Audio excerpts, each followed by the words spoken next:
கர்த்தருடைய விலையேறப்பட்ட நாமம் மேம்படுவதாக. செய்திக்கு போவதற்கு முன்பதாக தானவேலை பற்றி ஒரு சில வார்த்தைகள். தானவேலுடைய பர்சனல் லைஃப்பை பற்றி அவ்வளோ அவர்கிட்ட பேசியது கிடையாது. ஆனால் மற்றவர்கிட்ட கேட்டு தெரிஞ்சுக்குவேன். தானவேலுக்கு நான் பெரும்பாலும் பேசின காரியங்கள்லாம் கர்த்தருக்குள்ளான காரியங்கள் தான், வேதத்திற்குள்ளான காரியங்கள் மட்டும்தான் நாங்கள் ரெண்டு பேரும் பேசியிருக்கோம். என் பிள்ளைகளுக்கு ரொம்ப இஷ்டமான ஒரு சகோதரன், அவர் சுற்றி எப்பவுமே ஒரு குழந்தைங்க இருக்கும். எனக்கு என்னுடைய வாழ்க்கையில் தானவேல் மாதிரி ஒரு உற்சாகமான சகோதரனை பார்த்து ரொம்ப வருஷம் ஆயிடுச்சு. நான் மெசேஜ் எடுக்கும்போது தானவேல் வந்ததுக்கப்புறம் நான் 3 செய்தி எடுத்துருக்கேன். 3 செய்திலையும் என்னுடைய பூஸ்டர் யாருன்னா தானவேல் தான். இங்கே நின்று பார்க்கும்போது மற்றவங்களாம் கவனிக்கிறாங்களோ இல்லையோ, தானவேல் மட்டும் கான்ஸ்டன்டாக அதுக்கு ரியாக்ஷன் கொடுத்துட்டே இருக்கும். அவர் ஆக்டிவாகவே இருப்பாரு. சில நேரங்களில் ரொம்ப உற்சாகம் ஆகிட்டாருன்னா ஆமாம் கத்தாரு, அது எனக்கு ரொம்ப மோட்டிவேஷனாக இருக்கும். நம்ம சொல்றதை கேட்கறது. ரெண்டாவது, தானவேலை குறித்து சொன்ன சாட்சிகள் எல்லாத்தையும் நான் திரும்ப ரிப்பீட் பண்ணல. It is not about punctual, it is about zeal. கர்த்தருக்குள்ளாக அவருடைய வைராக்கியம், வாஞ்சை, அது தானவேலை பார்க்கும்போது எனக்கு கொஞ்சம் பொறாமையாக இருந்தப்போ அதை நான் குறைவிடுவேன். இன்றைய நாளில் செய்தி கொடுக்கும்படி தானவேலைங்கிட்ட கேட்டுட்டாரு. அப்போ நான் சொன்னேன், என்னை விட நிறையா பெரியவங்க இருக்காங்க, இந்த சூழ்நிலைக்கு நான் சரியானவன் இல்லை, அவங்க கொடுங்க, எனக்கு அறிவுநிலைகளில் ஓடி இருக்கு அப்படின்னு. தானவேல் இல்லை, நீங்கள் தான் சொல்லணும், நான் எல்லாத்துக்கும் கேட்டேன், நீங்கள் தான் வார்த்தையை பகிர்ந்து கொடுக்கணும் அப்படின்னாரு. நான் வீட்டுக்கு போய் ஜெபிச்ச கத்தப்ப நான் என்ன வார்த்தையை பகிர்ந்து கொடுக்குறது அப்படின்னு திரும்ப திரும்ப என்னுடைய வாலிப நாட்களில் நான் கற்றுக்கொண்ட ஒரு பாடத்துக்கு நேரம் தான் என்னுடைய சிந்தனை போச்சு. ஆனால் அது சிந்தனை போக போக எனக்குள்ள ஒரு போராட்டம். காரணம் என்னன்னா, அது 1 தீமோத்தேயு. ஒரு சிலருக்கு ஞாபகம் இருக்கலாம், சரியாக ஒரு 7-8 ஆண்டுகளுக்கு முன்பாக என்னுடைய ஞாபகம் சரியில்லை, 2019 நீயோ தேவனுடைய மனிதனே அப்படின்னு ஒரு செய்தி கொடுத்துருந்தேன். திரும்ப அதை ஒட்டியே என்னுடைய சிந்தனை போனங்காட்டி இதுக்கப்புறம் நான் என்ன எடுக்கிறது, ஆல்ரெடி 1 தீமோத்தேயு 2 தீமோத்தேயு ஃபுல்லாத்தையும் அண்ணன் பிரித்து கொடுத்துட்டாரு. தொடர்ந்து அதான் எடுத்துட்டு இருக்கிறாரு சுரேஷ் பாபண்ணா. புதுசாக நம்ம போய் என்ன சொல்றது அப்படின்னு நான் மறுபடியும் என் வேத புத்தகத்தை எடுத்து வேற பக்கங்கள்லாம் நான் புரட்டி எனக்கு இருந்த தியான செய்திகள்லாம் எடுத்து பார்த்தேன். திரும்ப திரும்ப கர்த்தர் சொன்ன ஒரே காரியம், நீ உனக்கு நான் என்ன சொன்னேனோ அதை மட்டும் நீ போய் சொல்லு. இப்போ என்னுடைய வாலிப நாட்கள்ல கர்த்தர் எனக்கு தீமோத்தேயு புஸ்தகத்துல குறிப்பாக ஒரு வசனத்தின் மூலமாக சொன்ன ஒரு காரியத்தை நான் உங்களோட பகிர்ந்து கொள்ள விரும்புகிறேன். நேரம் கடந்த போது நான் சரியா 3/4 மணி நேரம் எடுத்து நிறுத்திடுறேன். 8:15 என்னுடைய வார்த்தையை நிறுத்திடுறேன். 15 நிமிஷம் எக்ஸ்ட்ரா கொடுப்பீங்கன்னு கர்த்தருடைய நாமம் மேம்படுவதாக. நம்ம எல்லாருக்கும் தெரிஞ்ச வசனம் தான் இது. ஒருவேளை நிறைய பாயிண்ட்ஸ் ரிப்பீட்டடாக கூட இருக்கலாம், இருந்தாலும் ரீகேப்பாக கூட நீங்கள் வச்சுக்கலாம். 1 தீமோத்தேயு புஸ்தகம் 4ஆம் அதிகாரம் 12ஆம் வசனம். 1 தீமோத்தேயு chapter 4 and verse 12. உடனே குறித்து ஒருவனுடைய அசிங்கமானவனுக்கு வார்த்தையிலும் நடக்கையிலும் அன்பிலும் ஆவியிலும் விசுவாசத்திலும் கற்பிலும் விசுவாசத்துக்கு மாறுகிறது. இது நம்ம எல்லாருக்கும் தெரிஞ்ச வசனம் தான். குறிப்பாக வாலிபர்களுக்கு இந்த வசனத்தை நிறைய பேர் நிறைய செய்திகள் வந்து சொல்லியிருப்பாங்க. ஆனால் என்னுடைய வாழ்க்கையில் இந்த வசனத்தின் மூலமாக நான் வாலிப நாட்களாக இருந்தபோது கர்த்தர் எனக்கு கற்றுக் கொடுத்த சில காரியங்களை மட்டும் நம்மளோட பகிர்ந்துக்கிறேன். ஒரு வார்த்தையாக கூட நம்ம அதை பிரித்து வாசிக்கலாம். முதலாவது பகுதியில், உன் இளமையை குறித்து ஒருவனும் உன்னை அசட்டை பண்ணாதபடிக்கு. இளமையை குறித்து அசட்டை பண்றாருன்னா, முதலாவது இந்த வசனத்தை வந்து பவுல் அப்போஸ்தலன் தீமோத்தேயுக்கு எழுதும்போது அவர் ஒரு ஆலோசனையாக இதை எழுதவில்லை, இது ஒரு கட்டளையாக எழுதுறார். நீ இப்படி இருக்கணும், இப்படி இரு. அப்போ ஒரு வாலிபனும் இப்படித்தான் இருக்கணும், அல்லது ஒரு விசுவாசி இப்படித்தான் இருக்கணும் அப்படின்னு தான் நான் புரிஞ்சுக்கிறேன். ரெண்டாவது, இதை பவுல் அப்போஸ்தலன் எழுத காரணம் என்ன, அல்லது ஏன் எழுதினார், ரெண்டையுமே இப்படி புரிஞ்சுக்கிட்டேன். ஒண்ணு, பவுல் தன்னுடைய இறுதி நாட்களை நெருங்கி கொண்டிருக்கிறார். என்னுடைய கடந்த செய்தியான 2019 இருக்க செய்தியான நீயோ தேவனுடைய மனுஷனே இதை குறிப்பிட்டிருந்தேன்.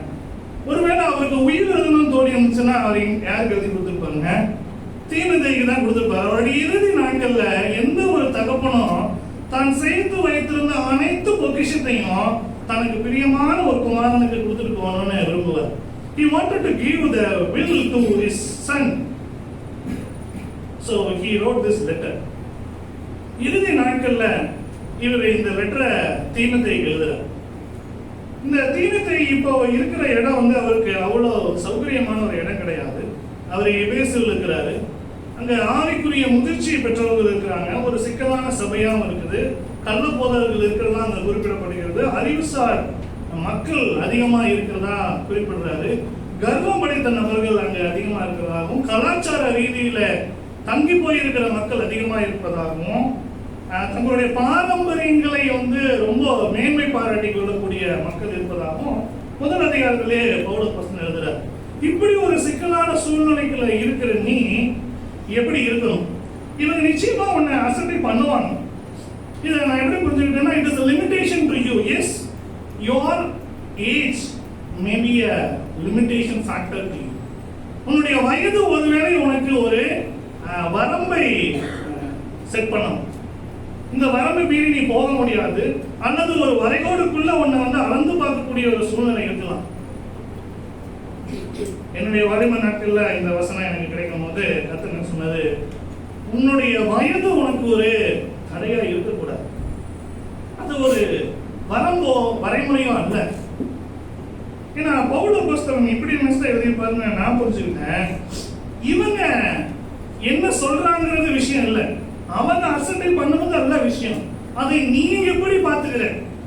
ஆமா, நான் இந்த சின்ன வயதுக்காரன் தான், என்னால இது முடியாதுன்னு நீ நினைச்சுக்கிறியா? ஒருவேளை பிரியமான சகோதரன் தானிவேல் என்ன நினைக்கலாம்னா, எனக்கு சில வரைமுறைகள் இருக்கு, எனக்கு சில லிமிடேஷன்ஸ் இருக்கு. நம்மளுடைய வாழ்க்கையிலையும் நம்ம நிறைய சொல்லலாம், எனக்கு சில லிமிடேஷன்ஸ் இருக்கு, எனக்கு சில குறைபாடுகள் இருக்கு, எனக்கு இது இருந்தா நான் அதை பண்ணிடுவேன், என்னால இது முடிஞ்சா அதை பண்ணிடுவேன். ஒரு பர்சன் சொல்றது, there is no limitation in Christ. உனக்கு எந்த குறையும் இல்லை, அதை நீ ஏத்துக்காத. ஒருவரும் அசட்டை பண்ணாதபடி நீ ஜாக்கிரதையாயிரு. there is no limitation. உதாரணமா நம்ம ஒரு காரியத்தை பார்ப்போம். இதே சம்பவம் யாருக்கு நடக்குதுன்னா, எரேமியா தீர்க்கதரிசி வாழ்க்கையிலே நடக்குது. பூர்ணமான மட்டும் தானியேலே வாசிச்சா எனக்கு கொஞ்சம் சந்தோஷமா இருக்கும். மைக் இருந்தா வாசி, இல்லாதவங்க மைக்கில் வாசிச்சீங்கன்னா கொஞ்சம் சந்தோஷமா இருக்கும். எரேமியா தீர்க்கதரிசன புத்தகம் 1ஆம் அதிகாரம் 6ஆம் வசனம்.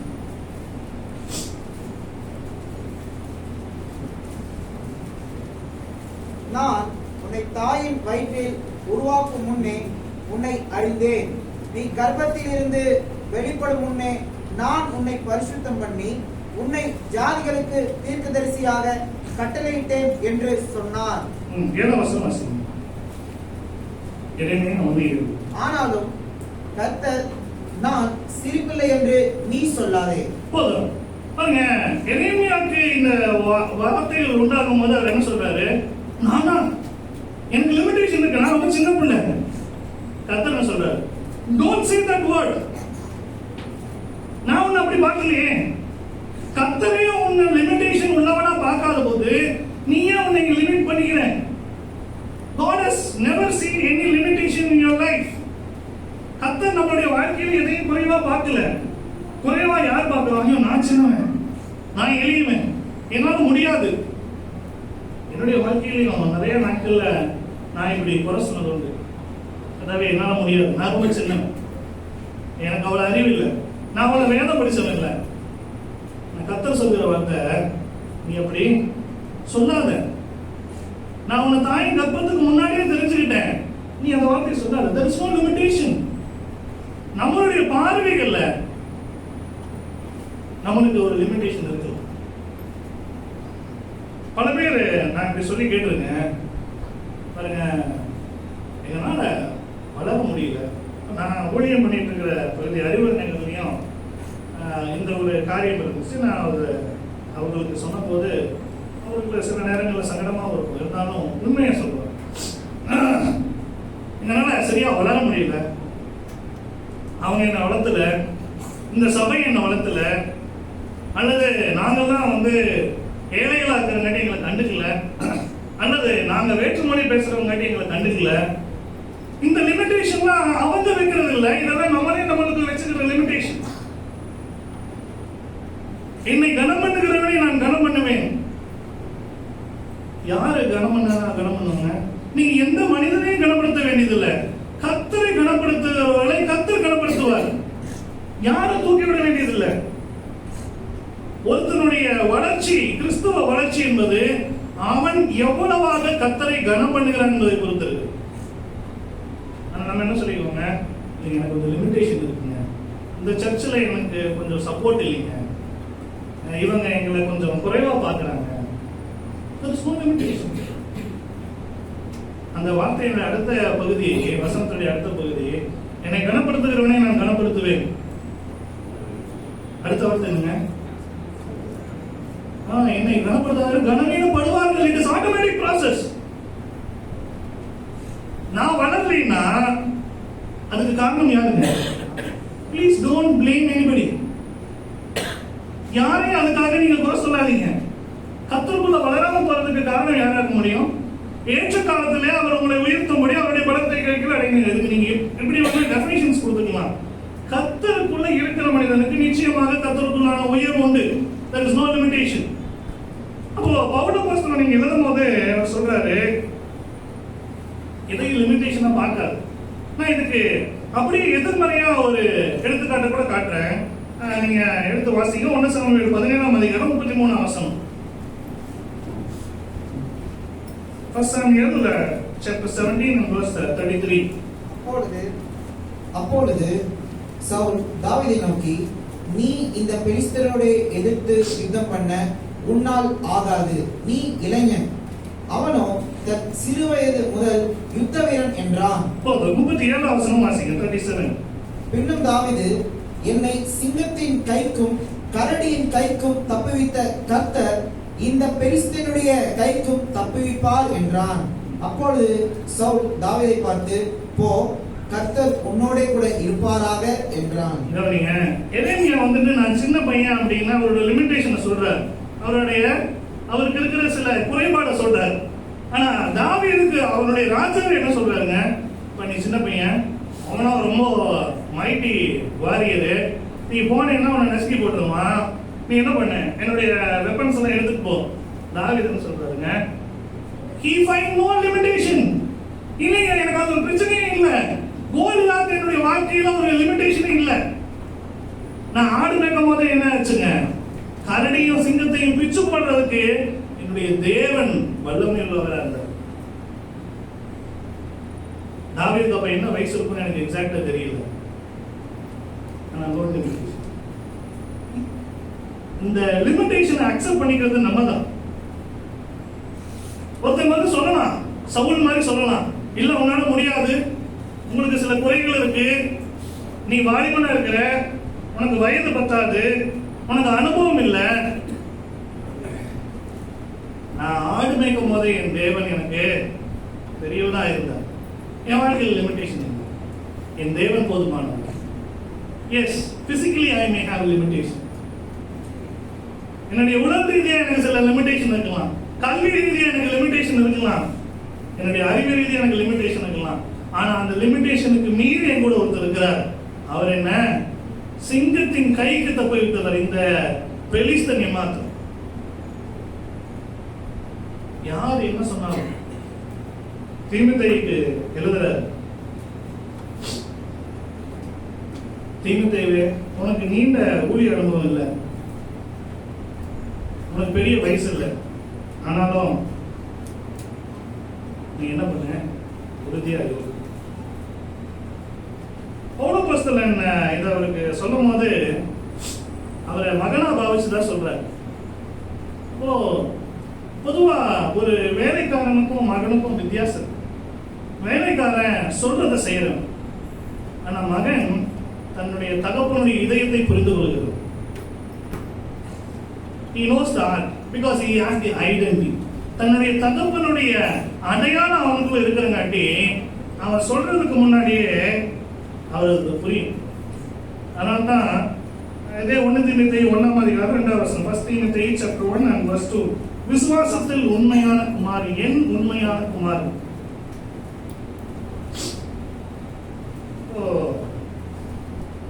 இது இன்னும் அழகா சொன்னோம்னா பிலிப்பியர் 2:22 Philippians chapter 2 and verse 22. தகப்பனுக்கு பிள்ளை ஊழியம் செய்வது போல அவன் என்னுடனே கூட சுவிசேஷத்தின் நிமித்தம் ஊழியம் செய்தான் என்று அவனுடைய உத்தம குணத்தை அறிந்திருக்கிறீர்கள். தகப்பனுக்கு செய்வது போல. He never considered as a servant. I am serving to my father. தீமோத்தேயுடைய மனநிலைமை எப்படி இருந்துச்சுங்க? என் அப்பாவுக்கு நான் செய்யறேன். அப்போ எங்க அப்பாவுடைய இது எனக்கு தெரியும், அவருக்கு என்ன வேணுங்கிறது எனக்கு தெரியும். இந்த அடையாளத்தில் இருக்கிறவன் நான் என் தகப்பனுடைய பிள்ளை, நான் இயேசு கிறிஸ்துவனுடைய பிள்ளைங்கிற அந்த அடையாளத்தில் இருக்கிறவன் ஒரு நாள் என்ன பண்ண மாட்டாங்க, அவன் இளைஞனா இருந்தாலும் பின்வாங்க மாட்டான், அவன் அனுபவற்றவனாக இருந்தாலும் பயந்திருக்க மாட்டான், அவன் என்னைக்குமே நான் தற்காலிகமானவன் நினைச்சதே கிடையாது. தீமோத்தேயுக்கு அந்த இருதயம் இருக்கணும்னு பவுல் ஆசைப்பட்டார்.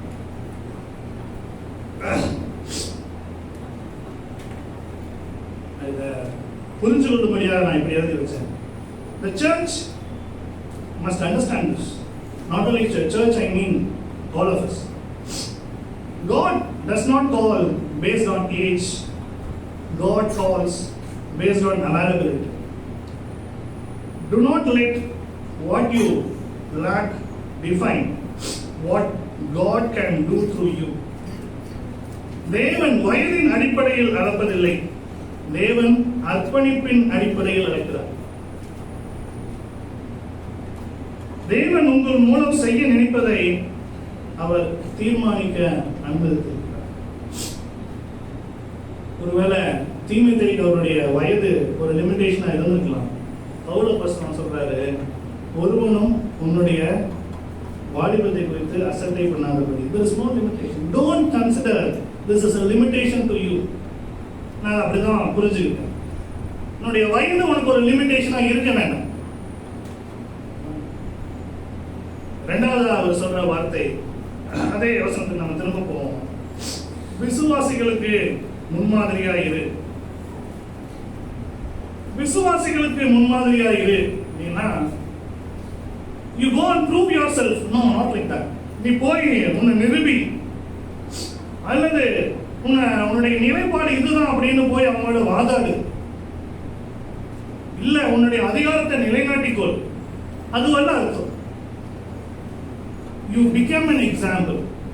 நீயே ஒரு மாதிரியாக மாறு. இதோடைய சரியான வார்த்தை பிரயோகம் டைப்போஸ் அப்படின்னு கொடுக்கப்பட்டது. இந்த டைப்போஸ் அப்படிங்கிற வார்த்தைக்கான அர்த்தம் நீங்க பாத்தீங்கன்னா, இது ஒரு முத்திரை, இது ஒரு சுவடு. நீ ஒரு அடையாளமா மாறி, நீ ஒரு இடத்துக்கு போனீங்கன்னா அங்க நீ முத்திரை விட்டுட்டு வரணும். அதுதான் be an example. நீயே ஒரு எக்ஸாம்பிளா மாறி, நீ போய் இப்படிதான் இருக்கணும்னு போய் யாருக்கிட்டையும் வாதாடிட்டு இருக்க. நீங்க சாட்சியா இருக்கணும்னா பாருங்க, நான் சாட்சியா இருக்கிறேங்க அப்படின்னு போய் யாராடிட்டையும் நீ போராட வேண்டியது. இயேசு கிறிஸ்து இதையே சொல்லும் போது மத்தேயு 5ஆம் அதிகாரம், மத்தேயு எழுதின சுவிசேஷம் 5ஆம் அதிகாரம் 14 முதல் 16 வசனங்கள். நீங்கள் உலகத்துக்கு வெளிச்சமாய் இருக்கிறீர்கள். மலையின் மேல் இருக்கிற பட்டணம் மறைந்திருக்க மாட்டாது. விளக்கை கொளுத்தி மரக்காலால் மூடி வைக்காமல் விளக்கு தண்டின் மேல் வைப்பார்கள். அப்பொழுது அது வீட்டில் உள்ள யாவருக்கும் வெளிச்சம் கொடுக்கும். இவ்விதமாய் மனுஷர் உங்கள் நற்கிரியைகளை கண்டு பரலோகத்தில் இருக்கிற உங்கள் பிதாவை மகிமைப்படுத்தும்படி உங்கள் வெளிச்சம் அவர்கள் முன்பாக பிரகாசிக்க கடவது. பாருங்க, இப்போ இந்த வெளிச்சத்தை பத்தி பேசும்போது you be the light, you don't create a light. கர்த்தர் என்ன சொல்றாருங்க? You go and create a light அப்படின்னு சொல்றாரா? You are the light. சாட்சியா இருந்தா போய் சாட்சி சொல்றது இல்ல, நீ சாட்சியாவே இரு. You be an example. You don't go and say your testimony there. You be a testimony. You be an example. இன்னும் அதை சரியா புரிஞ்சுக்கணும்னா, the light never fights with darkness. என்னைக்கும் வெளிச்சம் போய் இருள் கூட போராடுறதே இல்லை. வெளிச்சம் வரும்போது என்ன ஆயிடுங்க? டார்க் போயிடும். நான் போய் நான் பரிசுத்தமா வாழ்வேன்னு யாருக்கும் நிரூபிக்க வேண்டியதில்லை. நான் சாட்சியா வாழ்ந்தாலே என்ன பண்ணுங்க, அங்க முத்திரையை பதிச்சுட்டு தான் வருவோம். சாட்சியா வாழ்ந்தா போதும். இவருடைய சாட்சிக்கு என்ன எடுத்துக்காட்டு தெரியுங்களா? வாசிங்களேன். அதே பிலிப்பியர் 2:20 தீமோத்தேயு எப்படி சாட்சியா வாழ்ந்ததுக்கான பவுலோட சர்டிபிகேட். பிலிப்பியன்ஸ் 2:20. அது என்னவென்றால், உங்கள் காரியங்களை உண்மையாய் விசாரிக்கிறதற்கு என்னை போல மனதுள்ளவன் அவனை அன்றி வேறு ஒருவனும் என்னிடத்தில் இல்லை. ரொம்ப அழகான ஒரு இதை படிச்ச போது உண்மையா எனக்கு கூஸ் பம்ப்ஸே வந்துச்சு. என்னுடைய வாலிப வயசுல இப்போ படிச்சா எனக்கு கூஸ் பம்ப்ஸ். பவுல் கூட எத்தனை பேர் டிராவல் பண்ணியிருப்பாங்க. பர்னபா டிராவல் பண்ணியிருக்காரு, ஷீலா டிராவல் பண்ணியிருக்காரு, லூக்கா டிராவல் பண்ணியிருக்காரு. எத்தனையோ பேர் பவுல் கூட டிராவல் பண்ணியிருக்காங்க. ஒருத்தனுக்கு தான் இந்த சர்டிபிகேட் கொடுக்குறாரு. என்னங்க, என் மனதை புரிந்து கொண்ட அவனை போல ஒருத்தனும் இல்லை. இப்படி ஒரு சர்டிபிகேட் நமக்கு யாராவது கொடுத்துருக்காங்களா? கர்த்தர் இன்னைக்காவது இப்படி ஒரு சர்டிபிகேட் என்ன பார்த்து கொடுத்துருக்காரா? என் மனதை புரிஞ்சுக்கிட்ட லாஸ் மாதிரி ஒருத்தன் கூட இல்லை. ஓ காட், நான் எவ்வளவு குறைவுள்ளோம். இதுதாங்க தீமோத்தேயுனுடைய சாட்சி. Be an example like this. 1000 பேர் வந்து போயிருக்கலாம். தீமோத்தேயு என்னுடைய குமார். என் மனதை புரிந்து கொண்ட தீமோத்தேயு போல நான் வேற யாரையுமே பார்க்கல. அதுக்கு காரணம் என்ன தெரியுங்களா? அது அடுத்த வசனம் சொல்லு. 2:21. மற்றெல்லோரும் கிறிஸ்து இயேசுக்குரியவைகளை தேடாமல் தங்களுக்குரியவைகளையே தேடுகிறார்கள்.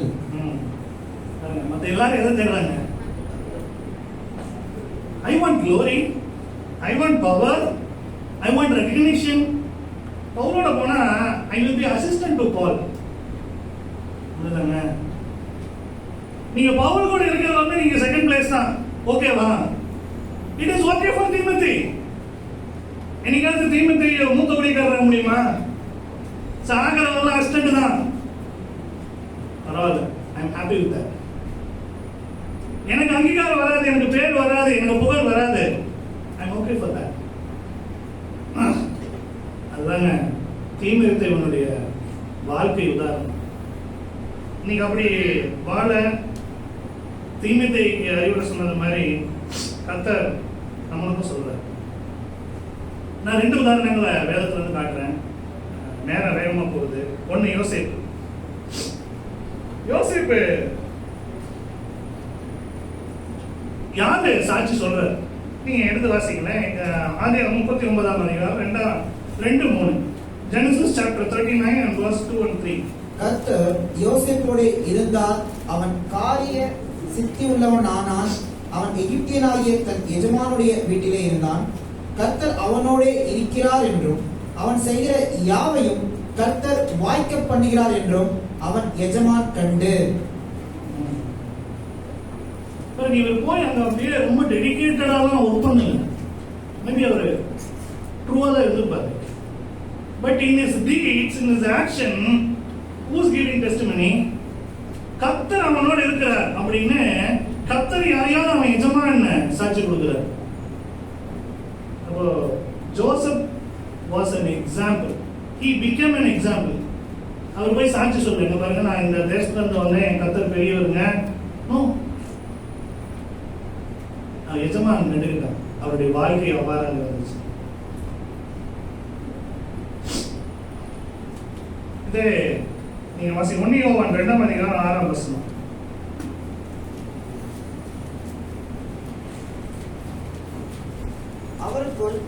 அவருக்குள் நிலைத்திருக்கிறேன் என்று சொல்லுகிறவன் அவர் நடந்தபடியே தானும் நடக்க வேண்டும்.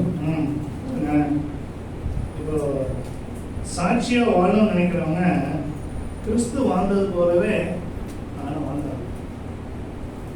சாட்சி சொல்றது அவள் இன்னும் இதை அழகா என்ன சொல்றதுன்னா,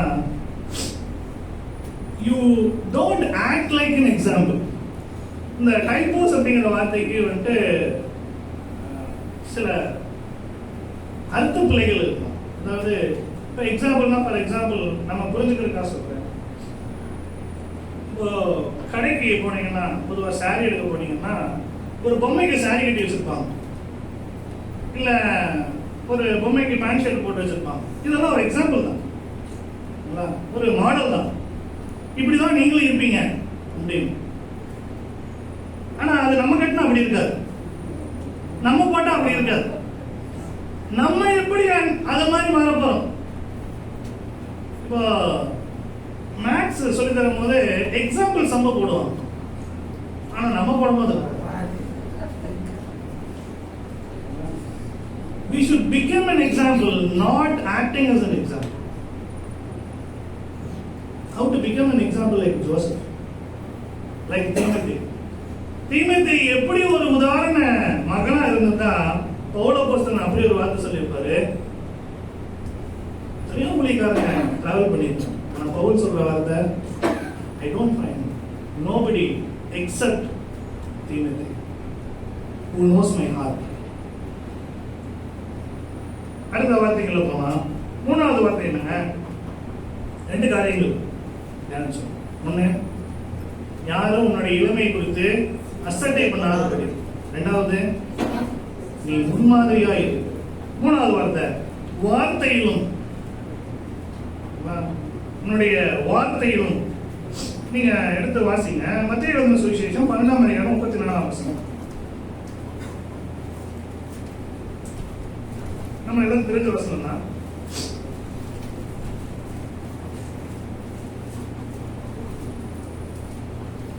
விரியன் பாம்பு குட்டிகளே, மத்தேயு 12:34.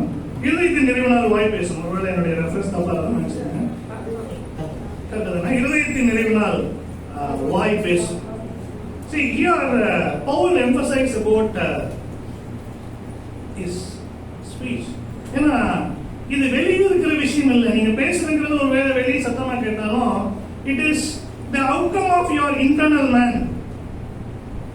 அப்போ உன்னோட இன்டர்னல் மேன் எப்படி இருக்கணும் அப்படிங்கிறது தான் பவுலுடைய ஆசை. இருதயத்தின் நிறைவினாலே வாய் பேசும். பொதுவா மனுஷன் நம்மளுடைய வார்த்தைகளை கொண்டு நம்மளை அழைக்கிறார். Words are not random. They reveal who you are. If man listens carefully to his own speech, he will discover his spiritual condition. ஒருவேளை ஒரு மனிதன் தன்னுடைய வார்த்தைகளை ரெக்கார்ட் பண்ணி திருப்பி அவரே கேட்டு பார்த்தாருன்னா அவருக்கே அவருடைய ஸ்பிரிச்சுவல் லைஃப் என்ன அப்படிங்கிறது தெரிஞ்சிடும். நான் எப்போ செய்தி எடுத்து முடிச்சாலும் யூடியூப்ல ரெக்கார்டு போட்டேன்னு 3-4 தடவை கேட்டு பார்ப்பேன். என் மனைவி கேட்பாங்க, நீங்க எடுத்த மெசேஜ் தான் உங்களுக்கு தெரியாதா, இதை 3-4 தடவை கேட்கணுமா? எனக்கு இந்த வார்த்தை அப்ப ஞாபகம். நான் என்ன பேசிக்கிறத பொறுத்து தான் என்னுடைய ஸ்பிரிச்சுவல் லைஃப். உண்மையா கிறிஸ்துவுக்குள்ள வளர்ந்த ஒரு நபர்னால கோபத்துல கூட வாய் தவறி கெட்ட வார்த்தை பேச முடியாது. ஒரு தடவை ஒரு பிரச்சனை வந்துச்சு. அப்போ சபையில் ஒரு சகோதரர் வந்து கெட்ட வார்த்தை பேசிட்டார். அப்போ இந்த பிரச்சனை இன்னொரு நபர்கிட்ட போச்சு. அப்போ அவர் வந்து சொல்றாரு, அவர் கெட்ட வார்த்தை பேசிட்டார், அதனால இனிமேல் அவரை சேர்த்திக்க முடியாது அப்படின்னு.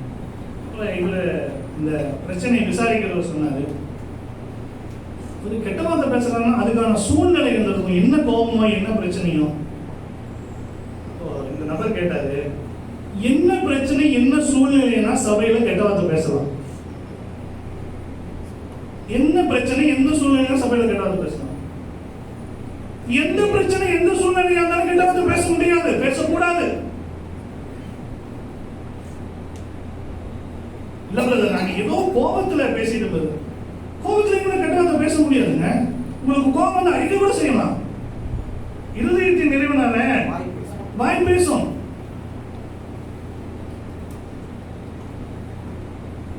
Be careful with your words. யோவான் எழுதின சுவிசேஷம் 6:63.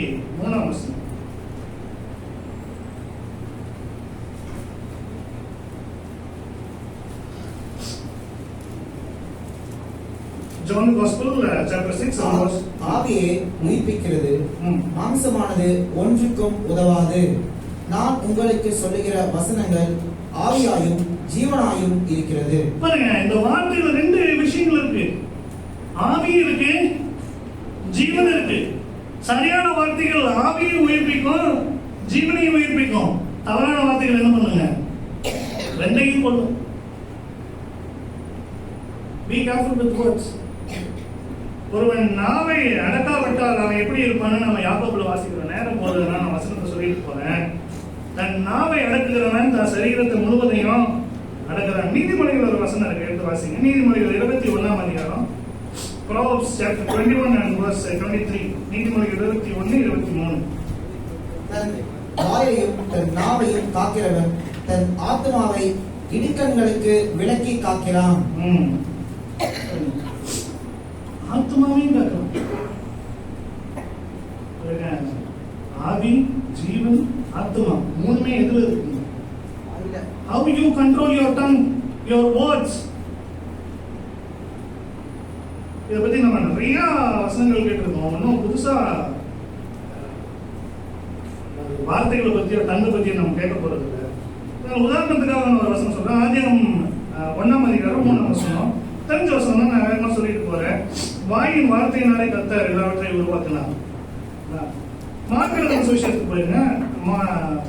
மார்க் எழுதின சுவிசேஷம் 4ஆம் அதிகாரம் 39ஆம் வசனம்.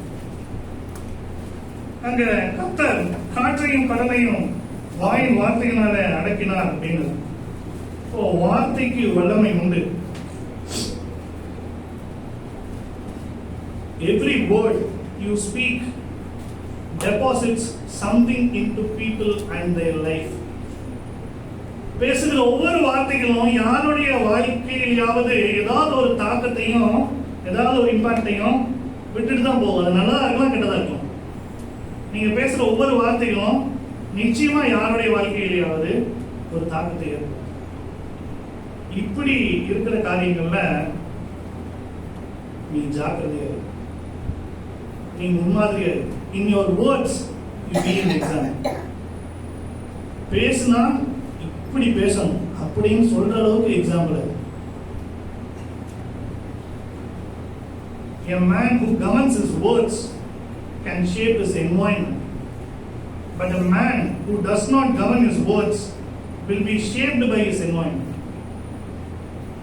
தன் வாயை சரியாய் கட்டுப்படுத்துகிறவன் இந்த சூழ்நிலையை கட்டுப்படுத்துறான். தன் வாயை கட்டுப்படுத்தாதவன் அந்த சூழ்நிலையினால கட்டுப்படுத்தப்படும். ஒரு தடவை வாயிலிருந்து வார்த்தை போயிடுச்சுன்னா அதுக்கு நீங்க எஜமான முடியாது, அது உங்களை எஜமான. Be careful with their words. இதே பவுல் இன்னும் அழகா எபேசு எழுதுமா இருக்கிற எபேசியர் 4ஆம் அதிகாரம் 29ஆம். Ephesians chapter 4 and verse 29. இதெல்லாம் தெரிஞ்ச வசனம்னா நம்ம வேகமா போயிடுவோம். எடுத்தவங்க வாசிக்கலாம் வேகமா.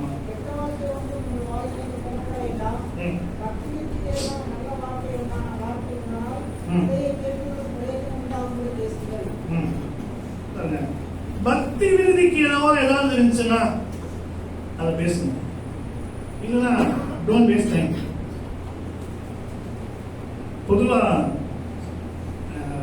இந்த வெளிச்சம் எனக்கு கிடைச்சதுக்கு அப்புறம் எந்த சகோதரர்கிட்டையும் 10 நிமிஷத்துக்கு மேல பேசுறது இல்லை. ஏன்னா 10 நிமிஷத்துக்கு மேல பேசினா என்ன பேசணும்னு நமக்கு தெரியாது. தேவையில்லாம யாரை பத்தியா பேச வேண்டியது இருக்கும். அது நிச்சயமா பக்தி விருத்தி உண்டாக்காது. ஒரு சில சகோதரர்கள் இருக்கிறாங்க வேதத்தை பத்தி ரொம்ப நேரம் பேசக்கூடிய சகோதரர்கள். எவ்வளவு பேசினாலும் சுத்தி சுத்தி வசனத்துக்கு வரக்கூடிய சகோதரிகள் இருக்கிறாங்க. அவங்க எவ்வளவு நேரம் வேணா பேசணும். என்னுடைய உற்ற நண்பர்கிட்டையும் நான் 10 நிமிஷத்துக்கு மேல பேசுறது இல்லை. காரணம், எவ்வளவு ஜெனரலா பேசினாலும் கடைசியில எங்காவது அவுட் ஆஃப் கான்டெக்ஸ்ட் போய் நிற்போம். பக்தி விருத்தி உண்டாக்குதா? இல்லைன்னா அது பேசுறாங்க. இன்னும் ரொம்ப அழகான ஒரு வார்த்தை இருக்குது. கொலேசியர் 4ஆம் அதிகாரம் 6ஆம் வசனம். Colossians chapter 4 and verse 6. அவனவனுக்கு இன்னென்னபடி உத்தரவு சொல்ல வேண்டும் என்று நீங்கள் அறியும்படிக்கு உங்கள் வசனம் எப்பொழுதும் கிருபை பொருந்தினதாயும் உப்பால் சாரமேறியதாயும் இருப்பதாக. இந்த உப்பால் சாரமேறியது அப்படிங்கிற வார்த்தையை நான் இப்படி புரிஞ்சுக்கிட்டேன். What is the property of the food which is completely salted. இப்போ எதை பதப்படுத்துவாங்க? இப்போ கருவாடை பதப்படுத்துவாங்க. எதை வச்சு பயன்படுத்துவாங்க? பதப்படுத்துவாங்க. உப்பு போட்டு பதப்படுத்துவாங்க. which is protected for long time. ஊறுகாய்க்கு உப்பு போட்டு வைப்பாங்க. சும்மா மாங்காய் வெட்டி உப்பு போட்டு வச்சோம்னா ரொம்ப நாளைக்கு இருக்கு. அப்புறம் எடுத்து அந்த ஊறுகாவை எப்போ வேணுமோ தாளிச்சுடுவாங்க. So it is protected. அது பாதுகாக்கப்பட்டது. உங்களுக்கு தெரியும், உப்பு வந்து கிருமி நாசினியா யூஸ் பண்ணுவாங்க. ஸோ இட் இஸ் கிளென்ஸ்ட், சுத்திகரிக்கப்பட்டது. மூன்றாவதா கருவாடு மதிப்பு கூட்டப்பட்டது. செத்த மீனை யாரும் வாங்க மாட்டாங்க. உப்பு போட்டா it is value added. Your tongue can do 3 things. Your words can do 3 things. It can protect, it can cleanse, it can value add. Whether our words are adding values, it's cleansing, is it protecting, or it is demolishing. One word can build the church, one word can demolish the church. இதுல பியூட்டிஃபுல்லா காமெடியா ஒன்று சொல்லுவாங்க, எப்படி சபையை கட்டுறதுன்னு ஒரு பிரசங்கத்திலே சபையை உடைப்பாங்க. How to construct a church அப்படிங்கிற வார்த்தையிலே அதை உடைச்சுடுவோம். நான் இப்படி நோட்ஸ் எடுத்து வச்சேன். ஒரு ஆவிக்குரிய முதிர்ச்சியுள்ள ஒரு மனிதன் தன் நாவை கட்டுப்படுத்த அறிந்த ஒரு சகோதரனாவது சகோதரியாவது எப்படி பேசுவாங்கன்னா, they talk less but with weight. They talk carefully but with impact. They talk gently but with authority. அதாவது அவங்க குறைவா பேசுவாங்க, ஆனா கவனத்தோட பேசுவாங்க. கவனமா பேசுவாங்க, ஆனா அதுல ஒரு தாக்கத்தோட பேசுவாங்க. மென்மையா பேசுவாங்க, ஆனா அதுல ஒரு அதிகாரத்தோட பேசுவாங்க. இந்த 3 காரியங்கள் இல்லைன்னா நம்ம ஏதோ தப்பா பேசிட்டு இருக்கோம். நிறைய நேரங்கள் நான் கேட்கும் போது, என்னவா பேசிட்டு இருந்தீங்க? சும்மா பேசிட்டு இருந்தேன். சும்மா சும்மா சும்மா. No meaning, no purpose, no useful, no value added. Simply time pass. இப்பெல்லாம் உலகம் அப்படிதான் இருக்கு இல்லைங்களா? ஏதோ ஒரு விளம்பரம் பார்த்தேன். 5 star. Eat 5 star. Do nothing. See, what a promotion. Eat 5 star. Do nothing. MBA இருக்கு, இதெல்லாம் சொல்லி தர வேண்டியது. மார்க்கெட்டிங். அதுதாங்க. சர்ச்சுக்கு போ. Do nothing. வாலிபர்களோட இரு. பேசிக்கிட்டாரு. Do nothing. 1 மணி நேரம் ஃபெலோஷிப்ல இருப்போம். End of the day, what is added in your life? Nothing. I had a great fellowship, brother. சரி பிரதர், என்ன உங்க வாழ்க்கையில value added? Nothing. Eat 5 star, do nothing. I had a fellowship, but I gained nothing. நம்ம வார்த்தைகள் விருதாவா போயிட்டு இருக்கா, கர்த்தரை மகிமைப்படுத்த முடியாது போயிட்டு இருக்கு. நான் இன்னொரு பாயிண்டோட கூட நிறுத்துறேன். 4வது காரியத்தோடு நிறுத்துறேன். இன்னும் 4 காரியங்கள் இருக்கு. கர்த்தர் சுத்தம்னா நான் இன்னொரு 4 அதை நம்ம தியானிப்போம். அடுத்ததாக நடக்கையில விசுவாசிகளுக்கு முன்மாதிரியா இரு அப்படின்னு சொல்றாரு. இப்போ இன்னும் கொஞ்சம் ஆழமா போய் சொல்றாரு. வார்த்தையில முன்மாதிரியா இரு. இப்ப எதுல முன்மாதிரியா இருக்குங்க? நடக்கையில. மத்திய எழுதின சுவிசேஷம் 6ஆம் அதிகாரம் 1ஆம் வசனம்.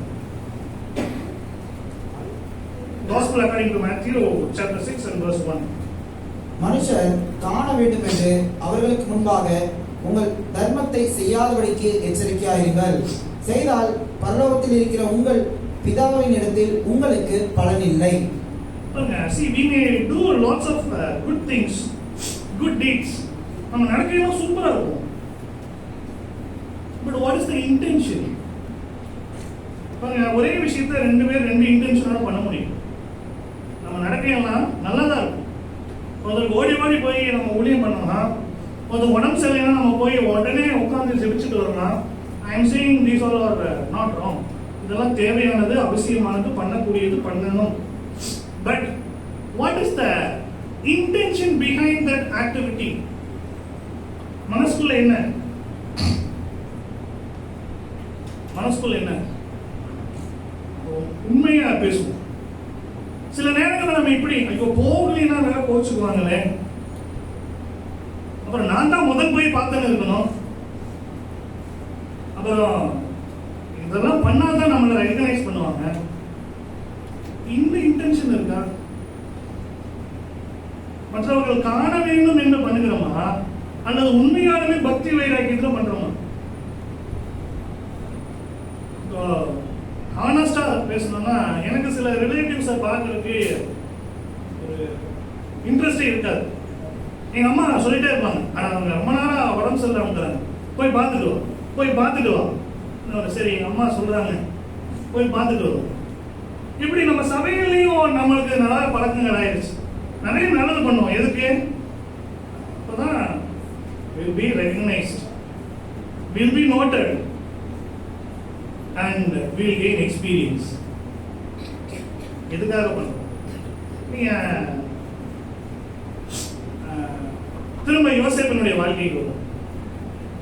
ஆதியாகமம் 39ஆம் அதிகாரம் 12ஆம் வசனம் வாசிங்க. அப்பொழுது அவள் அவனுடைய வஸ்திரத்தை பற்றி பிடித்து என்னுடைய சைனி என்றால், அவனோ தன் வஸ்திரத்தை அவள் கையிலே விட்டு வெளியே ஓடி போனான். 20ஆம் வசனம் வாசிங்க. யோசேப்பின் எஜமான் அவனை பிடித்து ராஜாவின் கட்டளையால் காவலில் வைக்கப்பட்டவர்கள் இருக்கும் சிறைச்சாலையிலே அவனை ஒப்புவித்தான். அந்த சிறைச்சாலையில் அவன் இருந்தான். 21ஆம் வசனம் வாசிங்க. கர்த்தரோ யோசேப்போடே இருந்து அவன் மேல் கிருபை வைத்து சிறைச்சாலை தலைவனுடைய தயவு அவனுக்கு கிடைக்கும்படி செய்தார். ஒரு ஒரு ஒரு ஆக்டிவிட்டி இவர் பண்றாரு. அதாவது பாவத்துக்கு பயந்து ஓடுறாரு, கர்த்தருக்கு பயந்து ஓடுறாரு. இப்போ நடக்கையில ஒரு பரிசுத்தமா இருந்தாரா? யோசேப்பு நடக்கையில பரிசுத்தமா இருந்தாரா? But what is the reward? ஜெயில போட்டாங்க. ஆனா 21ஆம் வசனம் வாசிங்க. என்ன வசனங்க? கர்த்தர் அவனோடு இருந்தார்.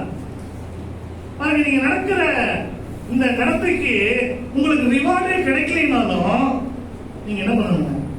உங்களை ஜெயில பிடிச்சு போட்டாலும், என்னுடைய நற்கிரியைகளை யாருமே ரெகக்னைஸ் பண்ணலைனாலும், என்னுடைய நற்கிரியைகளை யாருமே அப்ரிஷியேட் பண்ணலைனாலும், I am doing for my Lord's glory. நான் கர்த்தருடைய நாம மகிமைக்காக அதை செய்யறேன். யாரும் என்னை பாராட்டணும், என்னை புகழணும், ரிவார்டுக்காகவும் நான் செய்யல. இதைத்தான் பவுல் அப்போஸ்தலன் தீமோத்தேயுவுக்கு எழுதுறார். இப்படி ஒரு சாட்சியான நடவடிக்கை உங்க வாழ்க்கையில். நீங்க தானியேலுடைய வாழ்க்கைக்கு வாங்க. தானியேல் 6ஆம் அதிகாரம் 10ஆம் வசனம்.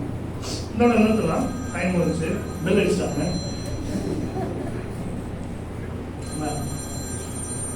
தானியேல் 6ஆம் அதிகாரம் 10ஆம் வசனம்.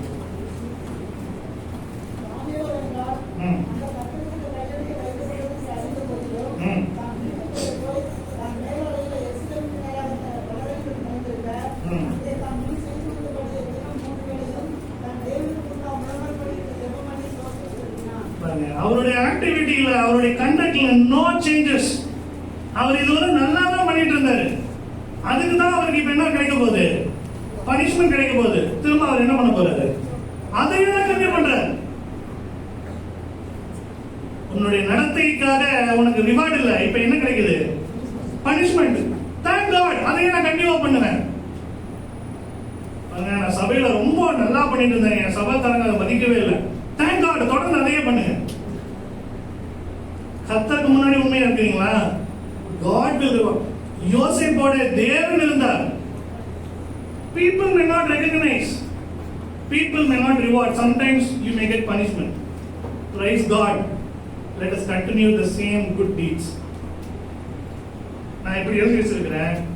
தன் நடக்கையில் உண்மை உள்ள ஒரு மனிதன், a man of conduct, does not change based on convenience, does not compromise under pressure, does not depend on recognition. எதுக்காகவும் தன்னை மாற்றிக்கொள்ள மாட்டான். எதுக்காகவும் காம்ப்ரமைஸ் பண்ணிக்க மாட்டான். அவனுடைய அங்கீகாரத்தை அவன் என்னைக்குமே பெரிய விஷயமா நினைச்சது. இதுதான் பவுல் அப்போஸ்தலன் தீமோத்தேயுக்கு சொல்ற ஒரு வார்த்தை. இத கன்க்ளூடா இப்படி எழுதி வச்சிருக்கேன். What you consistently do in secret will eventually define what God does with you in public. ரகசியத்தில் நீங்கள் தொடர்ந்து என்ன செய்து வருகிறீர்களோ அதுவே பகிரங்கமாக தேவன் உங்களை கொண்டு என்ன செய்வார் என்பதை இறுதியில் தீர்மானிக்கும். நான் நோட்ஸ்க்காக எழுதி வச்சேன். உங்களுடைய அந்தரங்க வாழ்க்கையில நீங்க என்ன பண்றீங்களோ அதுதான் பப்ளிக் லைஃப்லயும் ரொம்ப நாள் நடிக்க முடியாது. Let us be example even in our conduct. There is no limitation. கிறிஸ்துவ வாழ்க்கையில கர்த்தர் பலப்படுத்தும் போது there is no limitation. 4 காரியம் தான் சொன்னேன். முதல்ல என்னங்க? இளமை குறித்து ஒருவர் அசட்டை பண்ணாதபடி. There is no limitation. You don't accept that as a limitation. Second, விசுவாசிகளுக்கு முன்மாதிரியாய் அப்படின்னா you be an example. Don't say or don't act. You become an example. Just like Joseph. You need not to say. People will understand. மூன்றாவது வார்த்தைகள் என்னங்க? போய் எல்லாத்துக்கும் preach பண்ணு, போய் எல்லாத்துக்கும் கடவுளை சொல்லு. இட் இஸ் இல்லை சொல்லணும், எல்லாத்துக்கும் காஸ்பல் சொல்லணும். ஆன்டியோடைய ஆர்வத்தை நான் ஜெபிக்கிறேன். ஆன்டி உங்களுடைய அந்த வாஞ்சை சீக்கிரமாக நிறைவேற்றப்படும் சொல்லணும். ஆனால் அதோட முக்கியம் என்னங்க, அது உங்க இதயத்தில் இருக்கும். 4வதா in your deeds, though it is on reward, though your conducts are punished, let us continue the same thing before the Lord. இந்த வார்த்தைகள் எனக்கு பிரயோஜனமா இருந்துச்சு. இதே வார்த்தைகளை தானவேல் கூட இன்னைக்கு பகிர்ந்துக்கிறேன். கர்த்தர் உங்களுக்கு இந்த வார்த்தையின் மூலமா பேசியிருப்பாரு நம்புறேன். கர்த்தருடைய நாமம் மேம்படுவதாக.